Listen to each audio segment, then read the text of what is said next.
Pernahkah kamu merasa stres dengan hal-hal yang tidak bisa kamu kendalikan? Mungkin filosofi kuno memiliki jawabannya.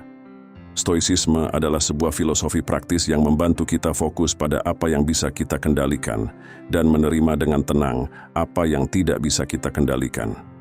Epictetus, seorang mantan budak yang menjadi filsuf terkenal, mengatakan, langkah pertama menuju kehidupan yang lebih baik adalah menetapkan apa yang benar-benar berada dalam kekuasaan kita dan apa yang tidak. Stoicisme dimulai oleh Zeno dari Citium sekitar 300 sebelum Masehi. Dia mengajar di sebuah tempat yang disebut Stoa Poikile. Dari situlah nama Stoicisme berasal. Zeno belajar dari berbagai aliran filsafat, termasuk sinisme, platonisme, dan megarian, sebelum mengembangkan ajarannya sendiri. Pengaruh pertamanya datang dari Crates, seorang filsuf sinis yang mengajarkan bahwa kebahagiaan ditemukan dalam hidup sederhana dan bebas dari keinginan materi. Zeno juga belajar dari para pengikut Plato, yang melihat Sokrates sebagai contoh utama kehidupan yang berlandaskan kebajikan. Dengan dasar yang kuat ini, Zeno mengembangkan ajaran Stoik yang menekankan hidup selaras dengan alam dan menggunakan akal sebagai panduan. Filosofi ini berkembang di bawah para pemimpin seperti Cleanthes, yang menulis banyak karya tentang moralitas dan teologi, dan Chrysippus, yang memperluas logika dan fisika Stoa. Mereka berdua meletakkan dasar bagi Stoicisme sebagai sistem filosofi yang koheren dan komprehensif. Selama masa Kekaisaran Romawi, Stoicisme mencapai puncaknya dengan tokoh-tokoh seperti Seneca, Epictetus, dan Marcus Aurelius. Seneca, seorang penulis dan penasihat kaisar, menulis esai dan surat yang mengeksplorasi bagaimana prinsip-prinsip Stoik dapat diterapkan dalam kehidupan politik dan pribadi. Epictetus, seorang mantan budak, mengajar bahwa kebebasan sejati datang dari pengendalian diri dan penerimaan terhadap nasib. Marcus Aurelius, seorang kaisar, menulis Meditasi, sebuah jurnal pribadi yang mencerminkan pemikiran Stoik dalam menghadapi tantangan besar. Setelah jatuhnya Kekaisaran Romawi, Stoicisme mengalami penurunan popularitas. Namun gagasan-gagasannya terus mempengaruhi pemikir-pemikir Kristen dan filsafat Barat secara lebih luas.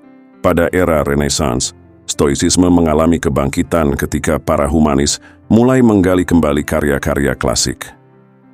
Dalam beberapa dekade terakhir, Stoicisme telah melihat kebangkitan modern, dengan banyak orang menemukan nilai dalam ajaran kuno ini untuk mengatasi tantangan kehidupan kontemporer. Stoicisme memiliki beberapa prinsip inti yang dapat kita terapkan dalam kehidupan sehari-hari. Mari kita lihat satu persatu. 1. Kebijaksanaan. Berpikir dengan rasional dan mengambil keputusan yang bijak.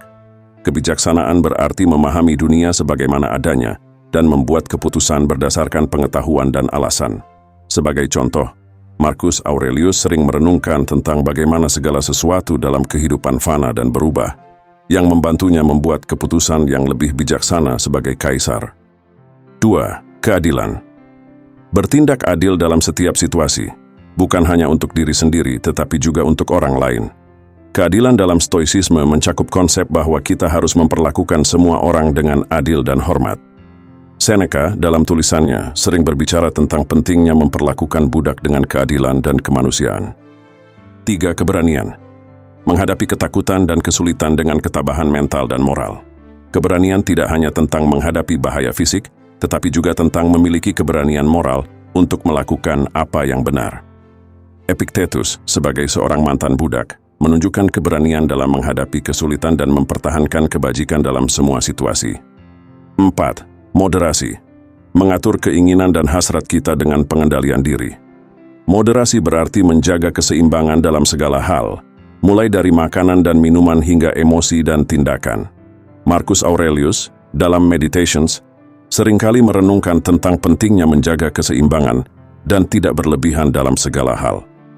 Selain prinsip-prinsip ini, Stoicisme juga menawarkan praktik-praktik sehari-hari untuk membantu kita menjalani hidup yang lebih baik. Mari kita lihat beberapa di antaranya. 1. Visualisasi negatif. Praktik ini melibatkan membayangkan kemungkinan terburuk dalam situasi tertentu. Dengan melakukan ini, kita dapat mempersiapkan diri secara mental untuk menghadapi kemungkinan buruk yang mungkin terjadi dan menghargai lebih baik apa yang kita miliki saat ini. Misalnya, bayangkan kehilangan pekerjaan Anda. Dengan membayangkan hal ini, Anda akan lebih siap jika hal itu terjadi dan Anda juga akan lebih menghargai pekerjaan yang Anda miliki saat ini. 2. Dikotomi kendali. Stoicisme mengajarkan konsep bahwa ada hal-hal yang berada dalam kendali kita dan hal-hal yang tidak. Dengan fokus pada hal-hal yang dapat kita kendalikan, seperti reaksi dan tindakan kita sendiri, kita dapat mengurangi stres dan kecemasan dalam hidup kita. Contohnya, jika Anda menghadapi lalu lintas macet, fokuslah pada bagaimana Anda meresponnya daripada frustasi karena tidak bisa mengendalikan lalu lintas. 3. Pengingat kematian. Praktik memento mori mengingatkan kita bahwa hidup ini singkat dan fana. Dengan menyadari kepastian kematian, kita dapat lebih menghargai setiap momen dalam hidup dan menjalani hidup dengan lebih bermakna. Marcus Aurelius sering merenungkan tentang kematian untuk memastikan dia hidup sesuai dengan prinsip-prinsipnya setiap hari. 4. Refleksi harian. Stoicisme mendorong untuk melakukan refleksi harian, di mana kita mengevaluasi tindakan dan pikiran kita. Dengan merenungkan apa yang telah kita lakukan dan bagaimana kita bisa memperbaikinya, kita dapat terus berkembang dan menjadi versi terbaik dari diri kita. Cobalah untuk merenungkan hari Anda setiap malam sebelum tidur. Untuk melihat bagaimana stoicisme dapat diterapkan dalam kehidupan nyata, mari kita lihat beberapa contoh. 1. Seneca. Sebagai penasihat Kaisar Nero, Seneca menghadapi banyak tekanan politik. Dalam tulisannya, ia berbagi bagaimana ia menerapkan prinsip-prinsip stoik untuk tetap tenang dan bijaksana dalam menghadapi intrik istana. 2. Epictetus. Sebagai seorang mantan budak, Epictetus mengajarkan bahwa kebebasan sejati datang dari dalam, dengan mengendalikan pikiran dan reaksi kita. Kisah hidupnya adalah contoh sempurna dari bagaimana stoicisme dapat membantu kita menghadapi kesulitan dengan ketenangan dan kebijaksanaan. 3. Marcus Aurelius. Sebagai Kaisar Romawi, Marcus Aurelius menerapkan prinsip-prinsip stoik untuk memerintah dengan keadilan dan kebijaksanaan. Dalam Meditations, ia merenungkan tentang bagaimana menghadapi tanggung jawab besar dan tekanan dengan ketenangan dan rasionalitas. Bagaimana kita bisa menerapkan stoicisme dalam kehidupan modern? Berikut beberapa contoh. 1. Menghadapi stres di tempat kerja. Gunakan dikotomi kendali untuk fokus pada apa yang bisa Anda kendalikan, seperti reaksi dan produktivitas Anda, dan lepaskan hal-hal yang tidak bisa Anda kendalikan, seperti keputusan atasan atau keadaan perusahaan. 2. Mengatasi masalah pribadi. Terapkan visualisasi negatif untuk mempersiapkan diri menghadapi kemungkinan buruk dan mengurangi kecemasan. Ini bisa membantu Anda melihat situasi dari perspektif yang lebih tenang dan rasional. 3. Mengelola hubungan antar pribadi. Gunakan kebajikan, keadilan, dan moderasi untuk berinteraksi dengan orang lain dengan cara yang adil dan seimbang. Menghindari reaksi berlebihan dan tetap tenang dalam konflik. Emosi adalah bagian alami dari kehidupan, tetapi stoicisme mengajarkan kita untuk tidak diperbudak oleh mereka. Stoik percaya bahwa emosi yang tidak terkontrol dapat mengaburkan penilaian kita dan menyebabkan tindakan yang tidak bijaksana. Namun, ini bukan berarti stoikisme menganjurkan untuk menekan emosi, tetapi untuk memahami dan mengarahkan mereka dengan cara yang konstruktif. Salah satu cara untuk melakukan ini adalah melalui praktik mindfulness, di mana kita mengamati pikiran dan perasaan kita tanpa menghakimi mereka. Dengan mengenali emosi kita, kita dapat memilih bagaimana meresponsnya dengan cara yang selaras dengan nilai-nilai stoik kita.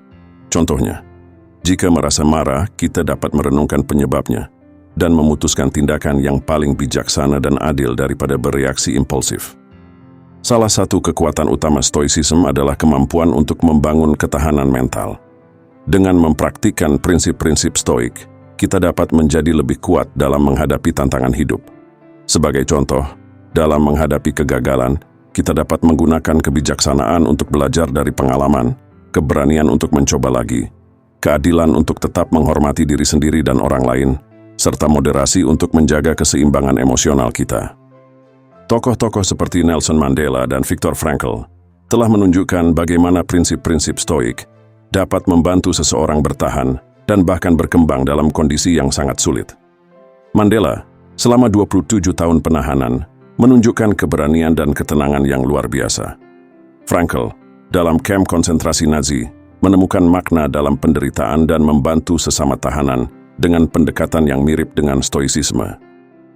Dengan mengintegrasikan kebijaksanaan, keadilan, keberanian, dan moderasi dalam tindakan sehari-hari, serta mengadopsi praktik stoik seperti visualisasi negatif, dikotomi kendali, pengingat kematian, dan refleksi harian, kita dapat hidup seperti seorang stoik.